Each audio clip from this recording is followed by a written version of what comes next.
अस्सलाम वालेकुम।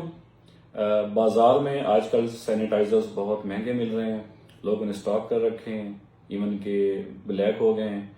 तो हम आपको आज एक सादा तरीके से घर में सैनिटाइजर्स को बनाने का तरीका सिखाते हैं। सबसे पहले आपने एक बीकर में डिस्टिल्ड वाटर, अगर डिस्टिल्ड वाटर घर में अवेलेबल नहीं तो आम सादा फिल्टर का पानी भी यूज कर सकते हैं।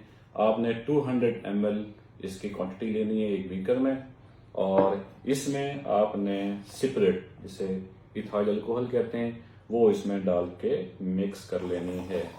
और इसके बाद आपने इसमें 10 ml जो कि इस ड्रॉपर के साथ मैंने मैयर किए हैं, आप डिटॉल इसमें डाल देंगे।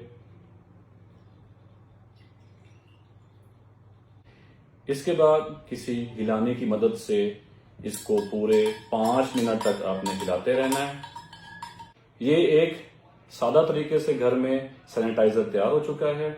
मैं दोबारा आपको इसको तैयार करने का तरीका बता देता हूँ। इसके कॉन्स्टिट्यूएंट्स ये हैं: 200 ml पानी, 100 ml स्पिरिट, इथाइल अल्कोहल भी कहते हैं, 10 ml डेटॉल, और फिर गाढ़ा करने के लिए आप इसमें कुछ नमक डाल सकते हैं या फिर ग्लिसरीन डाल सकते हैं। और अगर आप चाहते हैं कि इसमें खुशबू आए तो आप फ्रेग्रेंस भी, जो अर्क गुलाब मिल जाता है बाजार से, आप कुछ कतरे फ्रेग्रेंस भी इसमें डाल सकते हैं। सादा तरीके से ये एक सैनिटाइजर तैयार हो चुका है। उम्मीद है कि आपको हमारी ये वीडियो अच्छी लगी होगी। अगर वीडियो पसंद आए तो आप दूसरों के साथ शेयर करें, ताकि सब इस तरीके से सैनिटाइजर घर में तैयार करने के काबिल हो जाएं। आपका शुक्रिया।